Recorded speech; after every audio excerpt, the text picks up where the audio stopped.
Do you guys know what many anime lack these days? Finishing what they started. And I'm not just talking about the main plot, like how Naruto wanted to become Hokage and eventually became one. I'm referring even to the smaller things. For example, have you ever watched an anime where the author clearly hints that the protagonist and one of the girls in the main cast have something for each other multiple times, but by the end of the story he doesn't actually do shit? And all the slightly romantic moments these two characters had were basically just fan service to waste your time?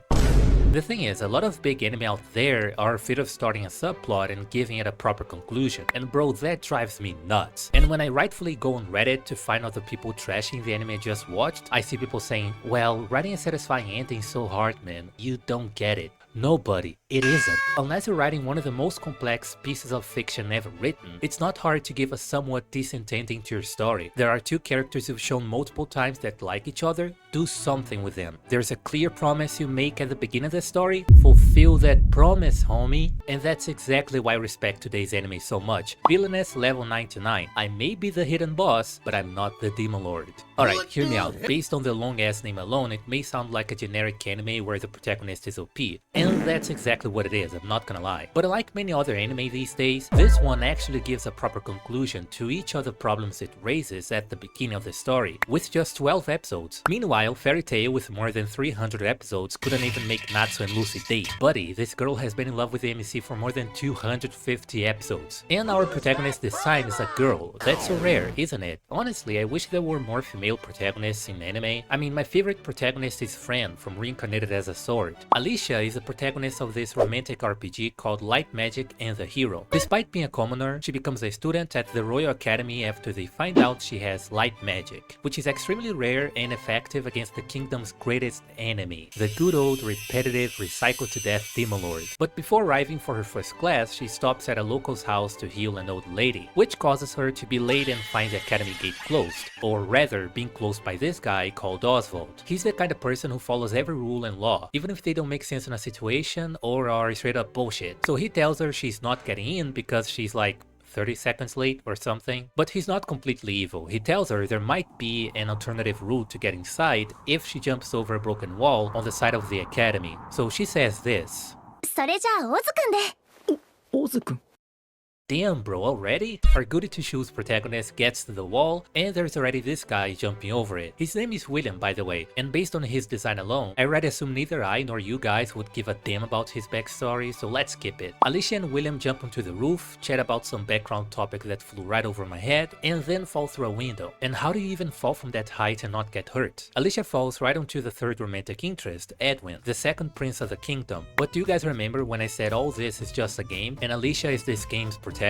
Well, every game has a player, right? And the player is the actual protagonist of this anime, Yumiella. And this is something I already liked about the show. It makes you think the protagonist is Alicia, only to then shift the focus to this other character. Yumiella was a shonen gamer and otaku. And by the way, why don't I ever find a girl like that? But well, if we're both inside 24/7, then we can't meet, right? Until she gets run over by one of the strongest beings in fiction, Truck-kun. She gets reincarnated into the game she was playing and is raised by a pretty cold family. She takes advantage of the fact that she knows exactly the best way to level up and heads straight to a dungeon by herself when she's like 7 years old. Bro, when I was 7, I was just gaining weight and watching someone else play Minecraft. She spends so much time in the dungeon that by the time she's ready to go to the academy, she's already level 99.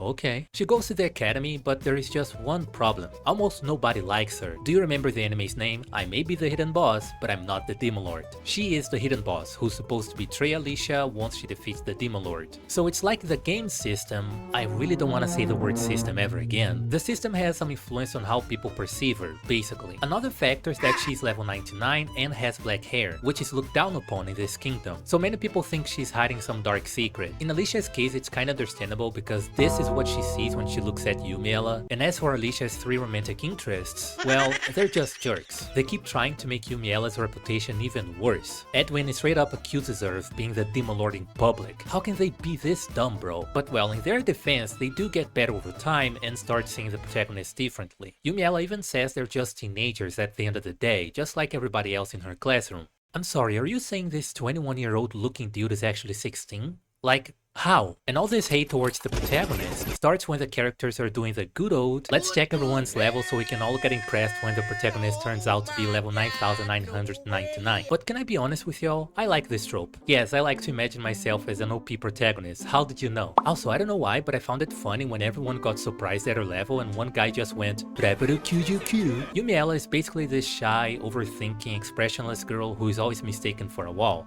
And I feel like I'm talking about myself. Sometimes she monologues a bit too much, but well, this is something most introverts do anyway, so I can understand her. She can also be a bit weird sometimes, like when she defeats this 3D low-budget ugly-ass dragon, gets its egg and starts calling it her son. It's funny because this guy even wonders if she literally laid the egg. And like, how would that even happen, buddy? By the way, this is Patrick, the maybe romantic interest of Yumiella. Pay attention to what I'm saying. Maybe. I'll try to be a little less detailed here and leave the big spoilers for the end of the video, in case you're thinking about watching this anime, alright? Patrick is basically the nicest guy in the whole show. I honestly liked him a lot. The thing is, he eventually falls in love with the protagonist, and I felt kinda bad for him in the first episode because he keeps misunderstanding Yumiella since she sucks at communicating. Like the time she turned a guy down, but the only reason she could come up with at the moment was that she only likes people who are stronger than her, which made Patrick go through a whole training arc just to get stronger for her, even though she didn't actually mean it. But this is where I wanna compliment this anime again. This anime acknowledges Patrick's romantic feelings for Yumiella and does something about them. I'm not saying they end up together because that would be a big spoiler. I'm saying the author does something about it. So if you want to hear my conclusion about this anime, you can skip to this time on the screen because now I'll give some major spoilers about the plot, so be warned. So the author develops both Alicia and those guys who simp for her to the point where they become relatively strong, except Yumiella, and actually fight the Demon Lord by her side, which is really nice. Oh, and Yumiella and Patrick end up together as an actual couple. Yes, the author did all that with just 12 episodes. If you skip to this part, that means you're not interested in major spoilers, which does make my case for why this anime dares to do something many famous anime don't a little less compelling. But in a nutshell, the author started a few subplots at the beginning of the anime, like the need to defeat the Demon Lord, Yumiella's rocky relationship with Alicia and her simps, and Patrick's feelings for the protagonist. And the author actually gives a conclusion to each one of these points. I'm not saying they receive a happy or sad ending. I'm saying they are acknowledged and actively addressed by the author in just 12 episodes, which is quite rare these days for some reason. So this is my review of Villainess Level 99, and before you guys ask me why I don't focus on reviewing more mainstream and complex anime, I'll give you the answer. I just like being the only human being on earth watching something. And as always, I suck at ending videos and you guys know that. This is my least favorite part of the video, to be honest, so bye.